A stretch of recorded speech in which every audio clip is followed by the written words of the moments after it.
Hello, everybody. Charles Cannon, Certified Financial Planner here for the Lifetime Income for You channel. Today, we are joined by Mr. Michael Gayed, Portfolio Manager at Tidal Financial Group.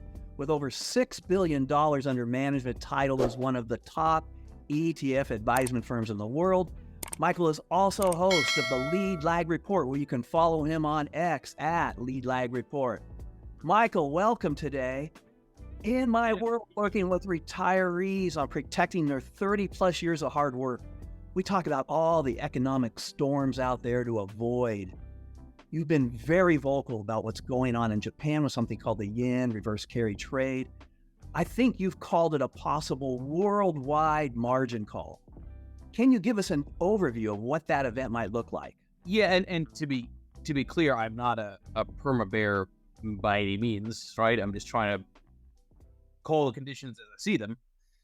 Okay, so Japan has been stuck in this, zero interest rate world forever, right? They've been, as many people are probably aware, stuck in this kind of disinflation, deflation type of route. And the effect of that is because the cost of capital doesn't have any cost, Japan ends up usually being a source for leverage by global institutional players, meaning if you can borrow money at 0% from Japan and deploy it elsewhere in the world, right, why not, right? No cost to that leverage, and you get some actual financial performance out of it. So the yen carry trade is a dynamic where you'll see a lot of money that borrows from Japan in yen that gets deployed elsewhere that chases risk-seeking type of returns. Now, Japan's got a real issue here. The issue is very simple. They have inflation, which is rising pretty meaningfully. They have a falling yen, which is inflationary in and of itself. And they import pretty much all of their oil, which, again, denominated in a falling yen, is actually much more expensive than is occurring in a lot of other countries across the globe. That's a form of cost-push inflation. So what does that have anything to do with the yen carry trade? Well, if the Bank of Japan is forced to act, if the Bank of Japan is forced to try to save the currency, try to stop some of the slide that's happened because inflationary pressures are rising, then suddenly that cost of capital, which was nothing, is something, right? Mm-hmm. Which could conceivably spark sort of a deleveraging event as that money that borrowed in Japan sells assets outside of Japan to pay off the loan back in Japan. Now, that's not something to necessarily fear, right? It's just one of those dynamics where mechanically you could have a lot of deleveraging sparked by the Bank of Japan, which then has all kinds of after effects on the global economy. Will it happen? I have no idea. All I know is that usually when you have major risk-off, tail events, that typically is how it ends up playing out. It ends up being sparked by something that nobody really thinks about or sees coming, and then has all kinds of ripple effects down the line. What do you think the size of the credit being carried there might be? There's a lot of interesting estimates on it. It ranges from substantial to very, very substantial, for like one way of saying it. The bigger issue is that when you have so much leverage in the system, it doesn't take very much deleveraging to cause, that margin call, that kind of forced selling that takes place. So it's less about how much the absolute yen dollar amount is versus how stretched in general the system is relative to the amount of capital that's out there. So again, we'll see. I think that could be actually a really good opportunity to buy into very depressed assets after that type of a sell-off occurs. And I don't think that the sell-off risk is something that's like a year from now. To me, it's much more imminent, closer, just given some of these other things I've noted in. You've named September over and over again, right?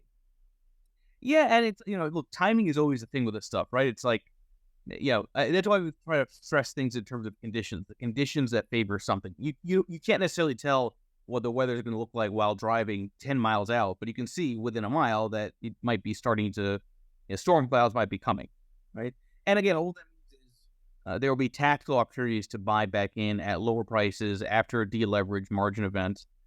Markets have a funny way of not staying down, right? So I think it's more of an opportunity than anything else. Okay.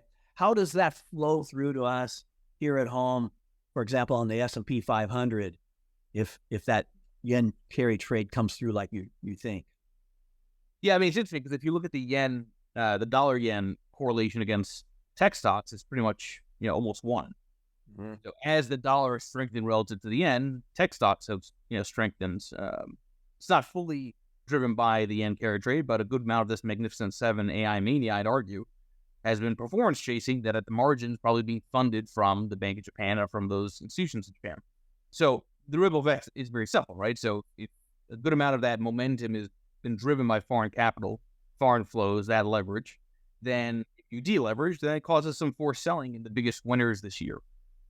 Yeah. Okay. Switching issues. You've talked a lot about China's economy and how it might also lead to a major event here. And you said it could trigger a major credit event. How so? Yeah, that's another risk. I think Japan is probably the more mechanical one with the yen carry trade. But listen, China is in trouble, right? Economically. I mean, they've got extraordinary debt. They're on the road of Japanification, just like the U.S., just sooner in time frame. We saw recently that the PBOC is looking to try to boost some animal spirits that caused a pretty nice move in the Chinese stock market the last 24 hours or so. But the reality is, China's not something you want to mess with from an economic world growth perspective, right? So the fact that it's slowing down would suggest also that there's a real tail event that could be coming from the second largest economy that's out there.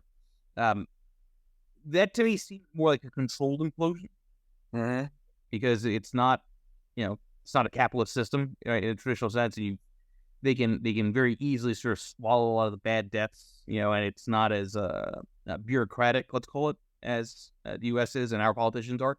But it is still just a reminder that risk is still very much out there, and that's a globalized world, right? Anything that happens overseas is going to impact the U.S. Well, thank you for that, Michael.